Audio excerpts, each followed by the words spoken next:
Welcome. I discovered a second phone in my wife's car. I don't believe what I found. She was cheating on me with a friend of my best friend. I am 27 years old, so my 26-year-old wife, let's call her M, cheated on me with a friend of mine, 27, let's call him J for the sake of history, a little history. We met when I was 22 at another friend's wedding. She was close friends with the bride and I was close friends with the groom, and we were seated at that table to get together. When I first saw her, I was completely blown away by how beautiful she was, and when she sat down, and we started talking, we discovered we had a lot of things in common. We hit it off instantly. We talked for a while, had dinner, and went out on the dance floor. We danced and drank the night away and ended up making out in the middle of the dance floor. When we parted, our friends, the bride and groom, came up to us and asked what was going on between us. They were very excited to play matchmaker. We left without exchanging numbers, but a week later I got a text from him asking me out. The bride gave him my number. The relationship was great. Aside from minor arguments we never fought, and it was never anything really serious. I finally asked him to marry me about 2 years after dating, and we were married less than a year later. We had been married a little over a year when it all came crashing down on me. Just before our first anniversary there were little things that irritated me. She became more careful with her phone. Girls' nights out became more frequent and our intimate life was almost non-existent. I told her about it on several occasions, but she ignored me and told me that I was letting my insecurities get the better of me. She kept going on as if what I was feeling and trying to communicate to her didn't matter to her, so I grew colder and colder. I stopped kissing her goodbye when I left for work, and unless it was something important, we barely spoke. One night, while he was sleeping, I took his phone and laptop and went through his text messages, emails and messaging apps and found nothing. I took his keys and looked in his car and found a second phone. I knew right then and there what was going on, but I wanted all the proof for when I called her. I didn't want her to say something like it had only happened once or something ridiculous like that. I searched the phone and only found one number, read all the messages, hooked the phone up to my computer, printed out all the messages and all the pictures and spent the night looking for divorce lawyers. I spent hours of my day in my home office reading bios of lawyers and found one that I liked and emailed him, but since it was a Saturday, he wasn't in the office, so I wanted to know who the guy was, so I took my phone, typed in the number I wanted to call and pretended I'm Spectrum because he has no spectrum, but Jay's contact showed up. It took me a minute to put 2 and 2 together, but when I did, I exploded. I was screaming and cursing in my office, and my wife opened the door to check on me, but when I saw her, I told her to get the hell out. She closed the door, and when we went to our room I had never cursed at my wife or raised my voice above a normal volume. All day I didn't leave my office and stood silently staring at the wall. I called one of my friends, the groom at the wedding, and told him I needed to go for a drink and asked him if he would join me. He must have heard something in my voice because he asked me if I was okay. I told him I wasn't and that I really needed to drink. So, without a word, I grabbed all the prints and went to the bar. I arrived first, ordered 4 shots of Jack and a beer was on my last drink when my friend, call him T, came over and asked what's going on. I told him straight up M is cheating. He gave me sympathy and I asked if he wanted to know who with, and I told him it was J. He became visibly irritated. He was the one who introduced me to Jay and all he could say was sorry over and over again. Jay and I were never close, we never asked each other out, but if we saw each other at a meeting we were friendly. I told T not to tell anyone because I had just found out and had not yet spoken to M or a lawyer. I asked him not to tell his wife, and if she asked what was wrong with me to tell her I have problems at work, to which he agreed. We drank and talked for most of the night, then I called an Uber and went home around 3 a.m. It was the first time I looked at my phone since I called T, and there were missed calls, a bunch of texts all from M, asking me where I was, when I would be home and if I was okay. I got home and she was asleep on the couch. I just walked to our bedroom and went to sleep. I woke up with her in bed, so I got dressed and left the house. I went to pick up my car and go to my office, and I buried myself in work for the day and came home around 10 p.m. To my surprise, my wife was there to greet me, and she told me she had made me dinner. She asked me if I wanted her to warm up. I said no and went to bed. She followed me shortly after, asking me what was wrong with me. I told her to leave me alone and that I wanted to sleep. She kept bothering me and eventually I got angry and yelled at her, "Stop it, I'm trying to sleep, go away." The next morning, I received an email from the lawyer asking me to meet later that day. I went downstairs to leave, and Em had made breakfast asking to talk. I made a small plate and sat down. She started saying I have been acting different and going back and forth about how I changed, and she wants to know why. I told her that work has been stressful and soon it would all be over. I finished and told her I had to go, went to my office and counted down the minutes to meet with the attorney. When I left, I told my assistant that I was going to lunch with a client. My wife sometimes called me at work, and I left.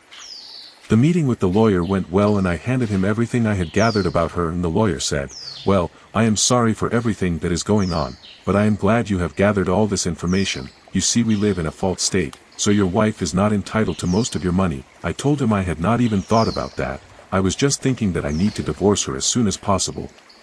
He asked me to keep the evidence, but I told him I'd rather he make copies. Since I hadn't told my wife, I knew that, and I didn't want to hear his excuses. He agreed and asked his assistant to make copies. I asked him when the papers would be delivered to him, and he said in 2 weeks. I went home to face my wife. When I arrived, she was not home, so I called her, no answer. Called her back, no answer. I texted her, "I don't give AF if you're writing Jay, now get home, we need to talk." Lo and behold, she calls me not a minute later asking what I was talking about. All I told her was get home now.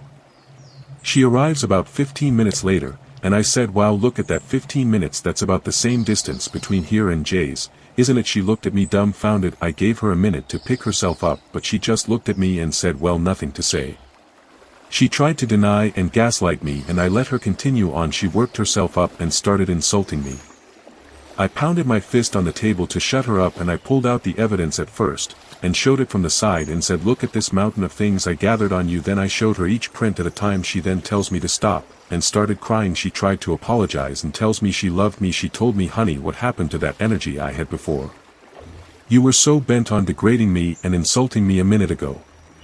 She tried to hang up on me and tell me how sorry she is. I put my hand out and told her, "Don't touch me."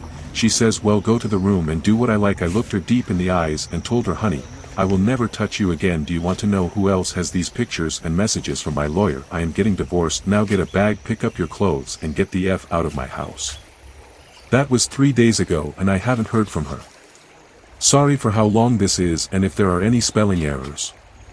I am curious for those who have been where I am at what I can expect from here. Thanks for reading. Comments. Wow and wow, what else is there to say? You handled that like a champ.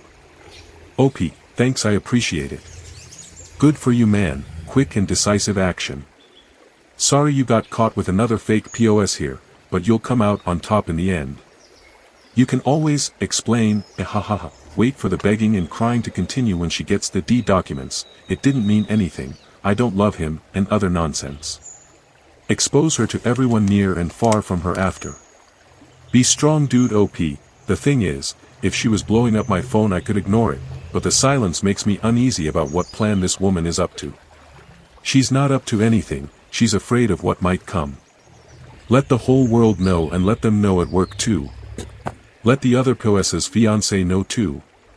His actions before all this just showed he never cared about anything, especially with the dead bedroom, but I guess now we know why. I can't trust anyone these days, bro. OP, so, my lawyer advised me not to embarrass him publicly as it could hurt my case, but I will take care of him at work as I have no idea where he is staying now. I will tell his fiancé that he knows everything and give him copies of all the evidence. Yes, that's good advice, but let the people important to her, parents/siblings, etc., know what's going on, so she can't paint you as the bad guy. Become the bad guy when all the paperwork is signed. I'm sick of these idiots getting away with it.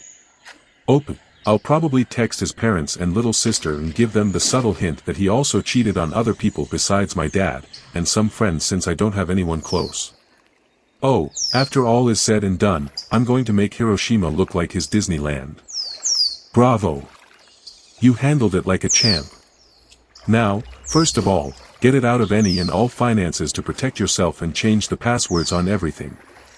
Next, get an STD test, and for the love of all that is holy, don't do anything in a state of anger. That is, no matter how much you feel like hurting her or Jay, don't do it. Listen to your lawyer's advice and ask if you can change the locks on the house since she has effectively left the marital home. Don't drink or do drugs *, and prepare for the inevitable. The pleading, manipulation and blame shifting will come. She may also try to paint you as the bad guy in the story to justify her betrayal, so tell everyone what she has done and why you are divorcing her. That includes parents, friends and, if Jay has a girlfriend or wife, especially her. Channel your anger and rage into some kind of exercise that will help you calm down and tire you out to help you sleep, which will be harder as you settle into the reality of the situation. Good luck and keep us posted. OP, I really appreciate the advice, I will follow it to the letter. I have been told by the lawyer that all communication between her and I must go through him, so I hope not to talk to her at all. Jay has a fiancée and I will tell her. Dude, I was probably the only one who mentioned the phone thing. I do it all the time telling people to check cars for a burner phone. My girlfriend's mine is hers under the spare tire, the only reason I found it was because I took her car while she was at her mom's house. I went and put new tires on it. That's how I found it, but I didn't know if it was hers until I found out. I researched the only phone number there, and there was a mountain of text messages. Fuck dude, at least you found it. This sucks. Sorry dude. OP, yes it was, I owe you a beer. I found it under the driver's seat, not as slick as your ex, hahaha, dumb move. If he had a burner phone from the beginning, it probably wasn't the first time he cheated on you, maybe you or a previous boyfriend. Don't be surprised if your friend's wife isn't that surprised when she finds out. OP, that's what I thought too, as I said in a post, the thing had been going on for a while, and you don't go out and get burned the first time you cheat. Bravo. Well done sir, well done, you handled it very well. You piqued my interest in the rise of girls' nights out. That is always a big red flag on fire in a marriage. When your wife, or husband, develops a nightlife that you are never invited to participate in, you are usually being cheated on. OP, she had always had a girls' night out and I had no problem with that. She's very outgoing. I'm very introverted, but I'm also not the controlling type. So, if she wanted to go out with her friends, that was fine with me. It was when it started to be Fridays and Saturdays every week that I started having problems. At first she would invite me, but I'm not interested in the clubs or her silly, loud friends.